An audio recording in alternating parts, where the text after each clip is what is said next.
Reçus par les commandants de l'école de sous-officiers et place de l'Ikassi, les colonels Ikomo Wanga Bienvenue, ainsi que par les commandants du centre d'instruction de Moura, le colonel Zanzate Semba Médard, tous de breveté supérieur d'état-major, le chef d'état-major général a d'abord présidé une réunion de commandement avec le cadre et instructeur de la garnison de l'Ikassi avant de s'adresser aux militaires en fin de formation. Devant le troupe rassemblé en parade, le lieutenant général Bonza a insisté sur la discipline, le patriotisme et la détermination, exhortant les recrues à bannir toute forme de division au sein de l'armée. Notre devise, la première des choses, ezali kokomisela bino mbote kouta epa mokonzi ya mboka. Boyambi yango?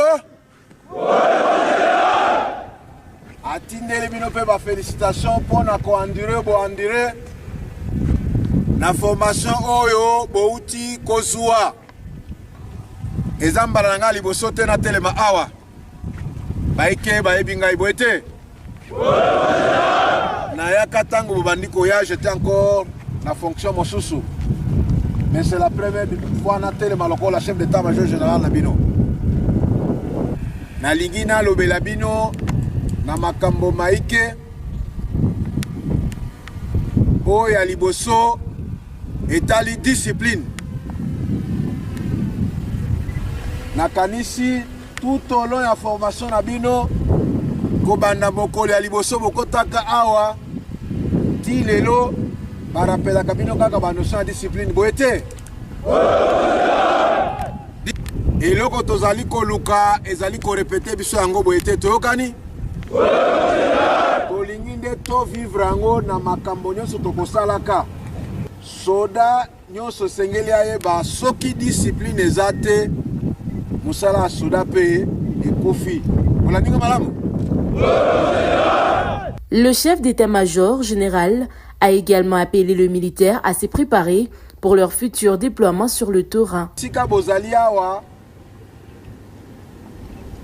esengeli boyeba ke même bisika bozali kokende kala te bokokuta bakulutu na bino baancien na bino bakoyebisa bino kaka discipline de mama ya nini mama ya mampinga nyonso na mokili mobimba.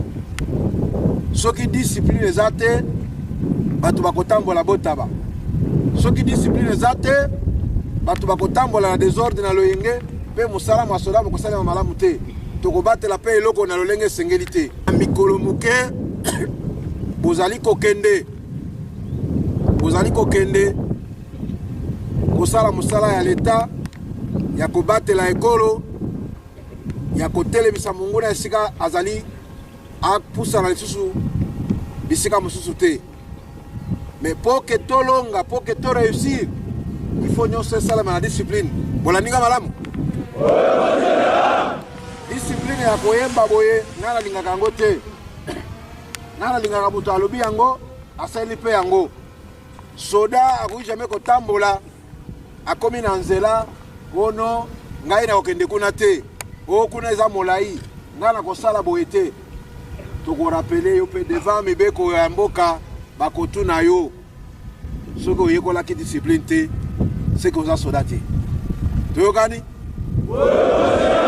Les centres d'instruction de Moura, situés à une vingtaine de kilomètres du centre-ville de l'Ikassi, est l'un des pôles majeurs de formation de FARDC dans le Haut-Katanga. Plusieurs unités y sont passées, dont le brigade dite Tigre, connue pour leur discipline et leur combativité. La visite du nouveau chef d'état-major général s'inscrit dans le cadre de sa tournée d'orientation et des prises de contact avec les unités de formation et d'opération.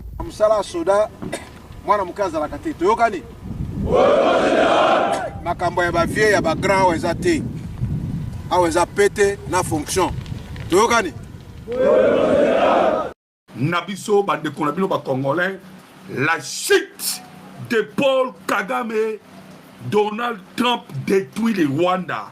Emmanuel Macron s'excuse tête à tête le président Tshisekedi et Gigi Vance. Ninezali Kole Kana. Mbote na bino bandeko ba congolais ba ebo pesa ka confiance na biso pona koyoka ba information et surtout ba analyse ya mboka Congo, mboka na bino, mboka na biso. Bande ko ba Congolais, toyeli bino ba bonne nouvelle. Ba nouvelle ya kitoko tozana yango lelo.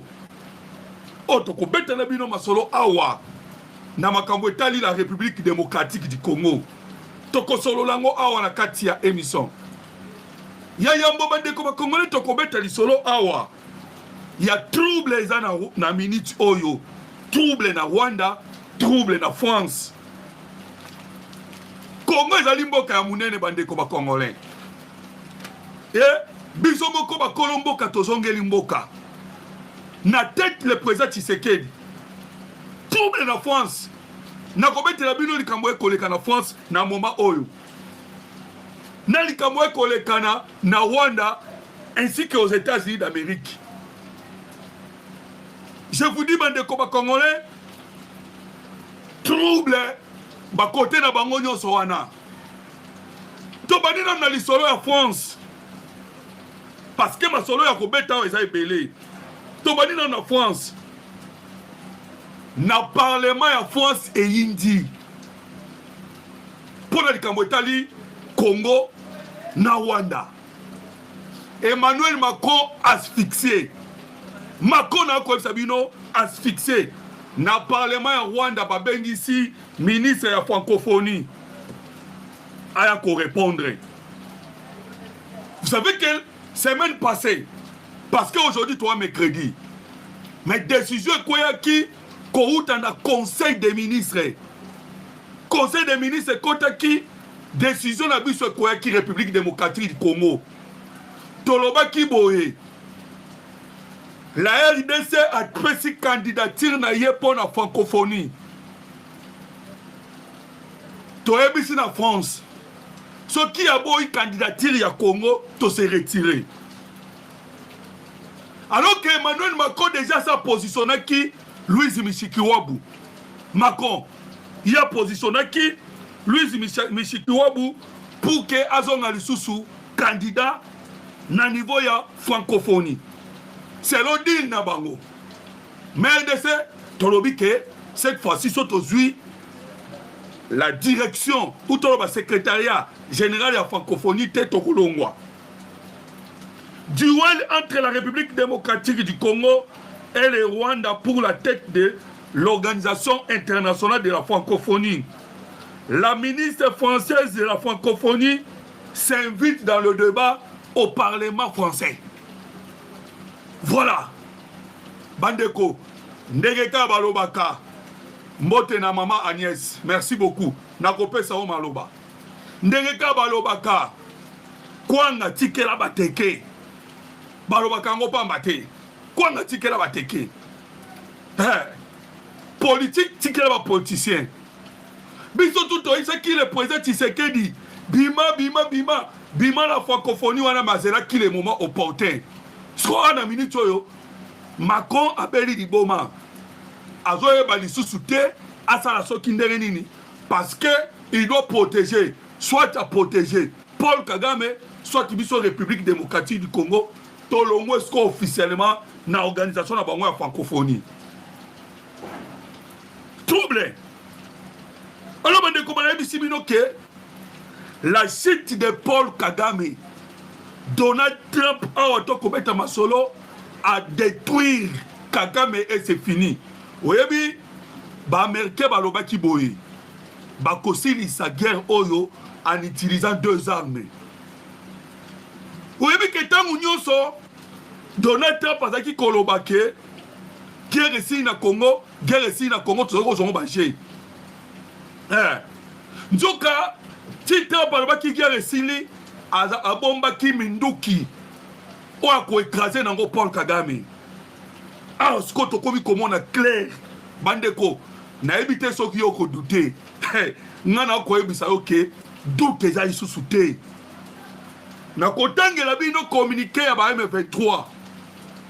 Ce kotangi communiquer à M23 on comprendre que doute za isu souté, la guerre est si li. Trump a raison. Trump a raison de dire que guerre est si li. Bandeko, Trump a raison. Donc Trump a qui va armer. C'est Donald Trump né à cette pression dans les Émirats Arabes Unis pour que les Émirats Arabes Unis a signé dans la République démocratique du Congo officiellement. Kagame a commencé à kicker et le monde français va continuer à manipuler les Émirats Arabes Unis, c'est-à-dire les Arabes, Qatar, Émirats Arabes Unis, ainsi que Koweït, Arabie Saoudite. Paul Kagame a commencé à kicker et le monde français va jouer les dessus.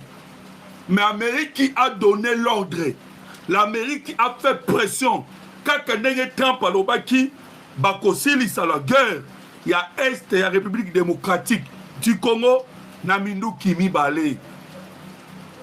La diplomatie et l'asphyxion économique. Donc, il faut asphyxier Kagame économiquement. Tu signes lobby, je pense que vous êtes informés. Lobby tu signes qui n'a Émirats Arabes Unis. Mais important, c'est dans les années.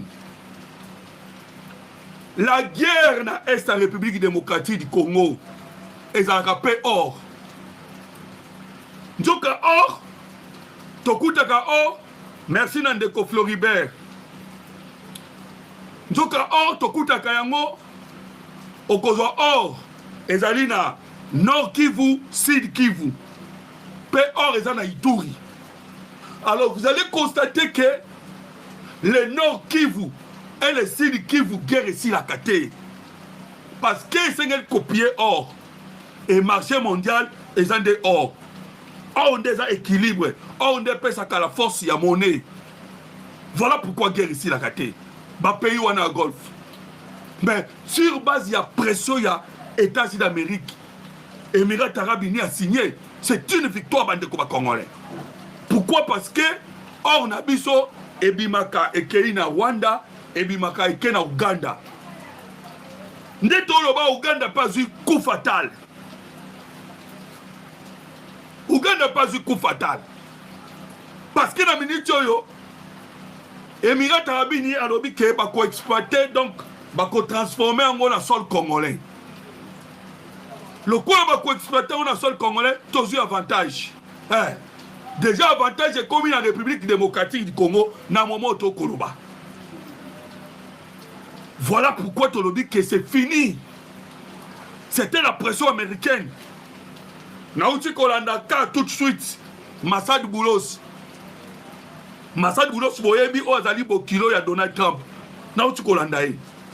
Oh non, le président Tshisekedi vient vite aux États-Unis d'Amérique pour rencontrer Donald Trump, Bandeko.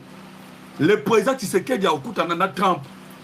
Mais ma solo ya malonga a kosololande na J.D. Vance. Tellement Massad Boulos Mathieu à côté. Il est tellement mis à côté pour ne par rapport à comportement na affiché qui. Dossier za suna yote Massad Boulos. Hein. Wana on go sa la récupération. Boulos a linga sa la récupération. L'isolo est kozalande na J.D. Vance. Parce que tu as vu ça qui est au Congolais que Donald Trump a joué qui dossier nyonso. Il y a États-Unis d'Amérique après ça qu'on a J.D. Vance. Ndenge boka ki Congrès américain et l'obaki que il faut faire respecter l'accord de Washington signé dans la présence de Donald Trump. Et il va faire respecter l'accord de Washington où il signé dans la présence de Trump. Et ça J.D. Vance. Donald Trump a dit dossier pas J.D. Vance. Et Boyoka Kibino Africom. Ndenga Lobaki, la paix par la force. Les M23 ont communiqué avec les Congolais. Le comité a communiqué Moulaï. Communiqué sur M23 va communiquer. L'objectif de M23 va communiquer Mukanda Wana. Et Zalika pour sauver Rwanda. Pourquoi? Parce que les drones kamikazes au Rwanda tindaki na Kisangani. Les Américains déjà vont comprendre. Vous avez dit que vous militaire. Bango ba tindi ba drone kamikaze, Amérique a sanctionné. Et Kagame a obanga ke ba sanction sous soya. Voilà pourquoi bengi Corneille Nanga na lombangu mingi pour que Corneille Nanga asanini akoma mukanda na mukanda koma a se justifier aloba que l'attaque ya Kisangani eza bango. Je pense que botangi mukanda ya Corneille Nanga. Si vous voulez natangela bino. Vous allez comprendre pourquoi Nanga a commis mukanda na lombangu mingi pour la justifier. Le plan A échoué. Nanga essaye de protéger le Rwanda. La communication n'a pas atteint son objectif. Pourquoi? Parce que leur vraie mission n'était pas la RDC. C'était de sauver le Rwanda. Communication à M23. L'objectif, c'est qui va sauver le Rwanda. Quand les drones ont ciblé un aéroport civil, la panique a changé de camp. Ils ont compris que la situation pouvait se retourner contre Kigali. Oh non, nous disons au gouvernement de Kinshasa que l'attaque de Kisangani, c'est nous, les AFC M23. N'a tout bino. Alors que l'attaque a échoué. Échoué complètement. Aéroport civil, pour attaquer en haut.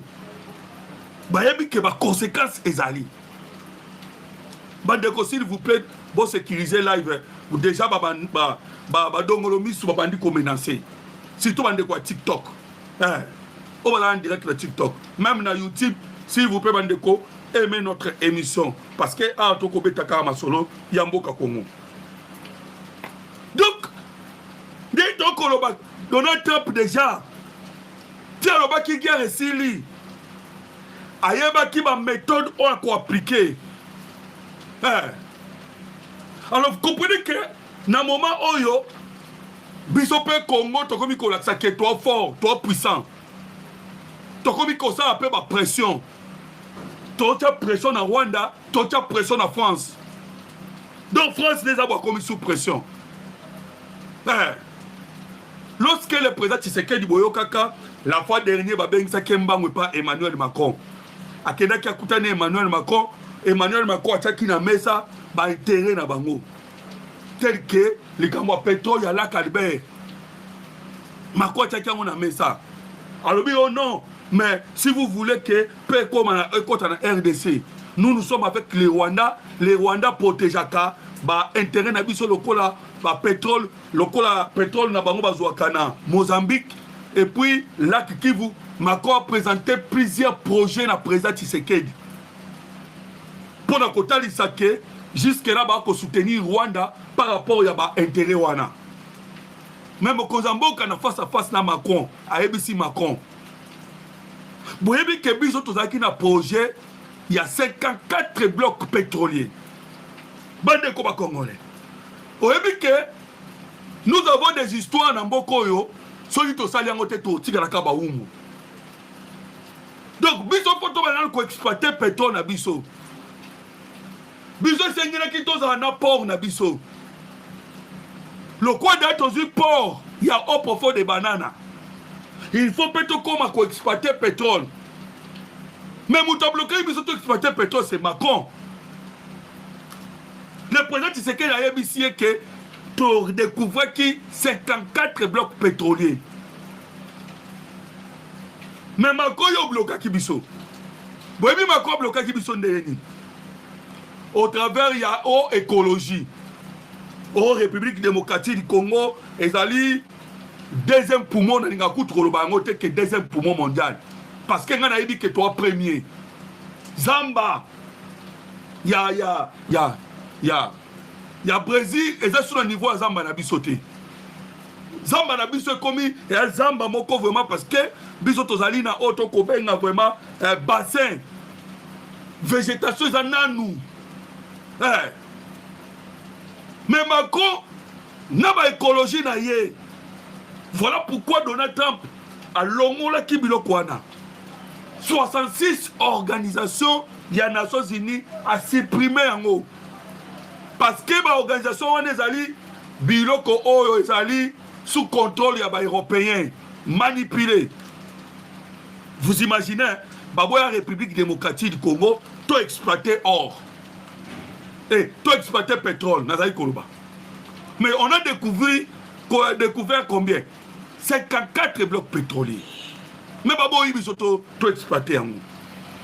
Ah, Wasikoyo, tu m'as dit qu'on imposer la France. Tu m'as dit qu'on imposer la France. Voilà pourquoi on y trouve les gens en passant là-bas. Alors, Bandeko, Ndegeka Tolobike, victoire na minute où ils ont un na biso. Victoire na ngamuna biso. C'est ainsi que l'anda Mikolo Oyo au comprendre que Hippolyte Kanambe alias Joseph Kabila tellement a échoué na mission Oyo Kenda Inango et pas jouer au réseau. Kabila Kenda qui pas jouer au réseau.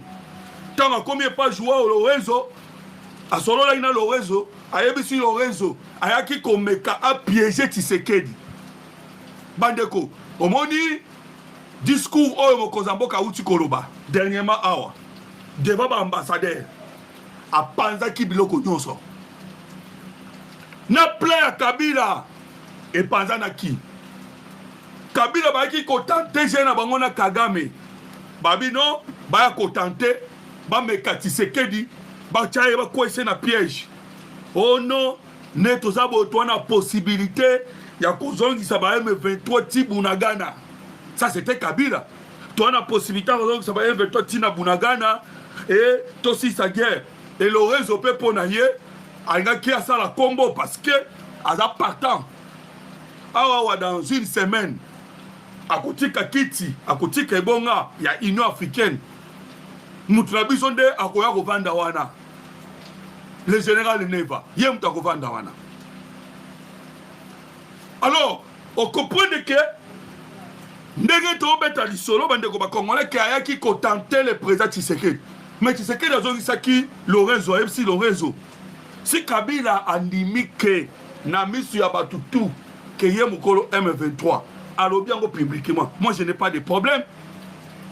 Donc Kabila doit assumer na misu ya mukiri mobimba que ye mukolo M23 biso to za problème té. Donc quand c'est qui ka open de Tshisekedi na piège bandeko toutes les cartes ya Paul Kagame o azaki na maboko na minute oyo esimbi sute. Kagame azaki na carte ya ba infiltré.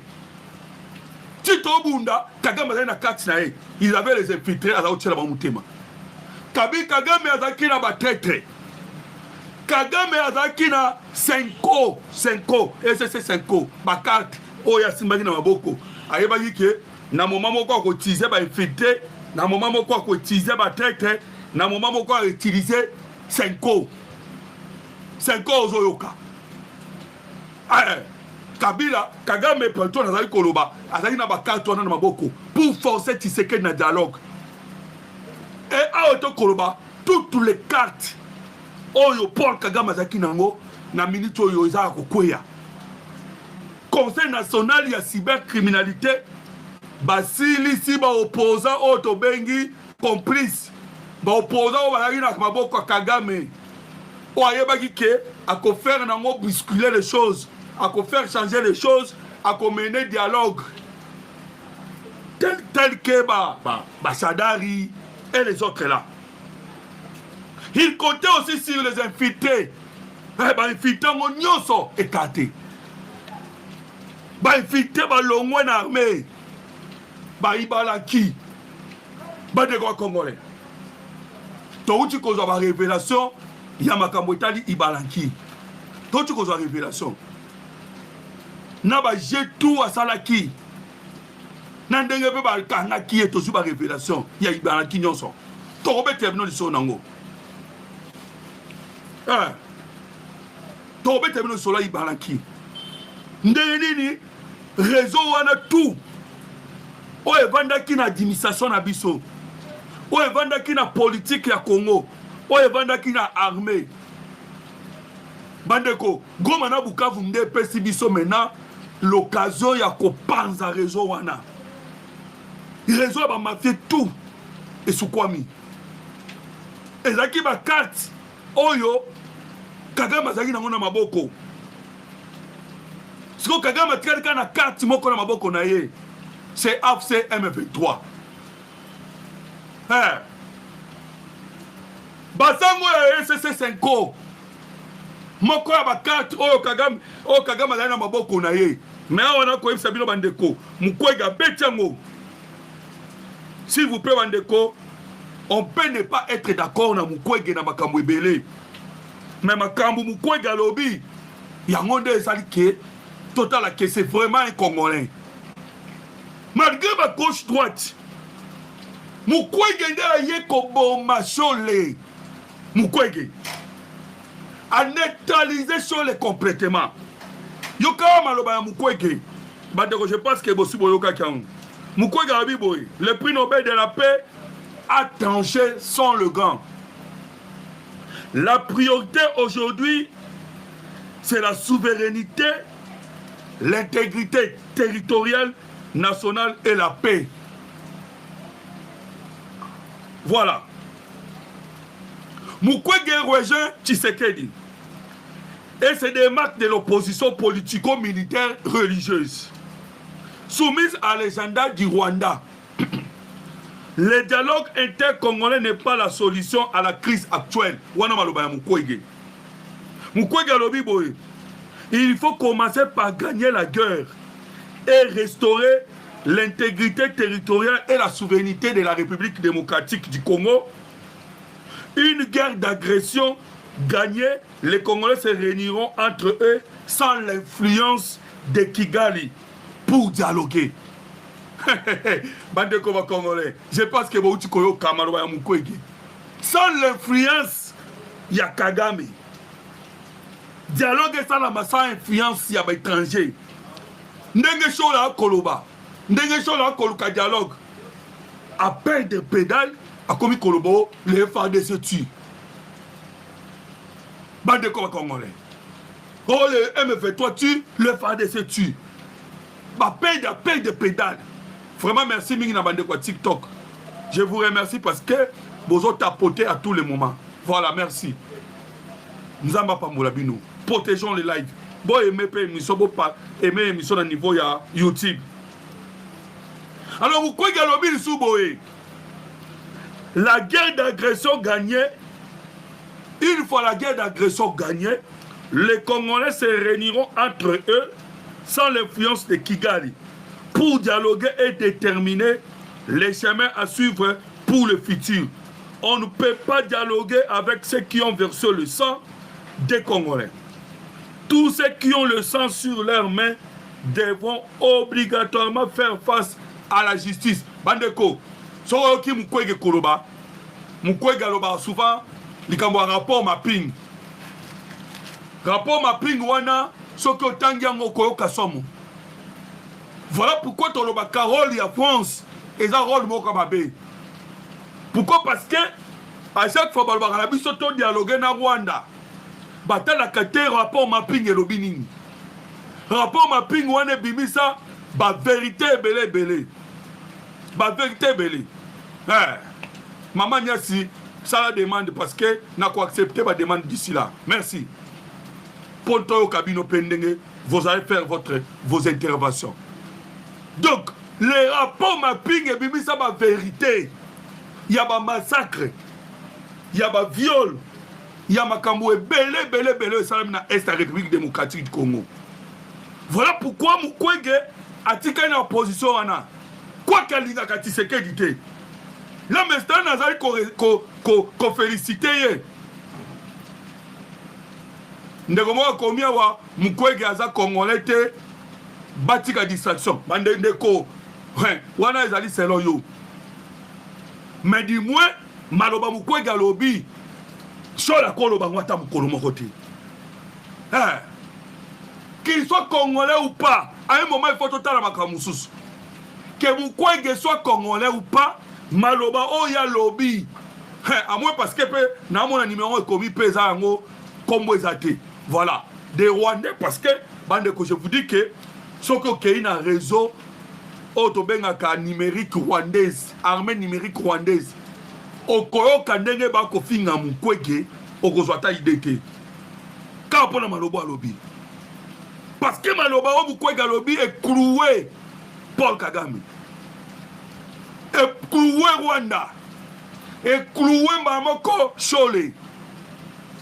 Parce que le Rwanda compte sur Bachole. Rwanda a compté sur Bachole. Pourquoi? Parce que Bachole va diviser l'opinion congolaise. Va diviser l'opinion congolaise. Il joue les jeux du Rwanda. C'est 5 ans. Vous allez constater que Toïb Sarabino Tango Nyoso. Tant Rwanda a une difficulté, au comment on a un comme Bachole Babimaka. Tant Nyoso Rwanda a une difficulté. Au moment où maman sur la bimi, peut pas bimaka pour ani, bimaka pour donner les béquilles, pour donner la force na Rwanda. Mais bon, qui koyoka, ndenge les États-Unis d'Amérique sanctionné, sanction ma casse va pesi na nanyoyo na Rwanda. Donc américain bazo quoi avancer bandeko. Ndenge kabaloba kike, bakobeta Rwanda minduki mibale. Il y a économie, il y a diplomatie. Pourquoi on va Kibongo? C'est parce que Paul Kagame, il faut qu'on surveille bien des coups. Kagame est capable, Talakaka, Sokotangi, parce que dans le livre, on a Charles Onana. Sokotangi Charles Onana. Vous allez voir que Kagame a sacrifié qui va te bérer pour qu'on ait le pouvoir. Ceux qui vont surveiller Kagame bien dit. Kagame est capable de couper sa moto à Makasi. Il est capable de couper sa moto à Makasi dans la République démocratique du Congo. Mais il est capable de couper moto à Makasi pour accoter le pouvoir bongo. Accoter le pouvoir dans le génocide. Quand on a créé le génocide, on a créé le pouvoir. Paul Kagame Bohumuna. Alors il faut justice et ça la mapona ba way nyoso. Ndenga mo kozambo kalobaki. Justice et sengele salama. Pour le bande kotou. Nazali ko inviter bandeko ba nimba sala ba commentaire parce que ça fait moins un bout de temps bandeko bazali ko commenter. Donc communication au moment où M23 va communiquer, communication on est allé pour sauver Rwanda. Pourquoi sauver Rwanda? Parce que bataille qui attaque contre l'aéroport civil. Vous ne pouvez pas attaquer l'aéroport civil. Mais tellement basala qui a moi qui attaque Rwanda bakofuta. Attaque au Bassala qui contre l'aéroport. Mbote Nandeko, Alfred Tsumbu. Voilà. Alors, Bandeko, aimez l'émission, aimez partager pour te permettre na Bandeko pe, ba Congolais de partout, ba Kota, ba Yoka, Oezali Kolikana, Mboka Congo. Tobeta Skoli Solo ya Ibalanki. Qu'est-ce qui s'est passé avec Ibalanki? Ndena Robaki na Koye Bisalabinu. En attendant, tu es invité Bandeko. Mais c'est Ibalanki, Azalaki, président de la République, appelle ça qui est Moussala Yagokendeko Diskitaka, Makambweta la République démocratique du Congo na Rwanda. Mais tout petit temps Yazagokende, Bakota qui na réunion moko na Nairobi. Là, Bakoti, Babi bon. Nous allons discuter en quelle langue? Nous allons discuter en quelle langue? Nous allons discuter en anglais. Oh, délégation Congo Babi jamais. Tu discuter en anglais, nous allons discuter en français. Quand vous dites que tu discuter en anglais, tu se comprendre en anglais. Mais il y a déjà ça dit que la discussion est en anglais. Tandis que la délégation congolaise, Bazali Kolobake, débat et le Canada français. Lui, Balaki déjà le bioté en anglais. Déjà, comment il doit consentir, point moro suspect et pas naïf. Donc, qui a un document, on est comment mis et signamaki au nom de la présidence de la République. Il avait déjà les documents. Il Balankiwana. Donc elle a un document. Tout à l'heure après boye, lorsque moi bandi makambo ba solo bandi ko salama, il va la kaya ko bimisa document. Oh, délégation ba la tu albi non? Ba service la biso, ba bi non. Parce que la personne qui nous a donné l'information, à lui batanga comment on a été. Ba bi non. La qui ça na document oyo. Tangu ba otanga document ba trouver que document ils ont pris ça avantage na Rwanda. Nani ni biso Congo toye o discuter na Nairobi même kanda otomemi oyo chef de délégation oye na yango ils ont pris ça avantage na Rwanda na ndenge nini debe bandi wana bon tobenga présidence de la République poto yeba c'est vrai ou ce n'est pas vrai. Document oh ils ont soloté. Lorsqu'on a appelé présidence de la République, on a constaté que le document est qui fausse. Bande ko ba congolais. Au moins ici il y avait un infiltré. Malamo ko le président Longolier, mais les mal les alliés. Toi ça comme kozambo kata munyonso. Ba traître ba tu akotika kate. Parce que était à ça la kaba de gars ko sakanate. Talande ti Filemon Yanf. O azoki maloba ko uta na James Kabarebe. Je pense que Bolanda qui procès à Filemon Yanf. Ce monsieur a bomisi 10 000 bandeko guerre les kaki na Goma carnage wana. Webi ke mindele ba mitema mabe. Surtout en français wana. Ba européen ba mitema mabe. Comment on a battu ndenge bakufa ki na Goma? Bandeko rozwa idée. Voilà pourquoi même ambassadeur Nabiso na conseil de sécurité alors qui joue mususu que bon critiquer aucun vraiment le conseil de sécurité va critiquer Congo. Pourquoi? Parce que bah que Congo tolobaka discours de haine. Ambassadeur Nabiso Silika qui a dit que vaut les discours de haine face au massacre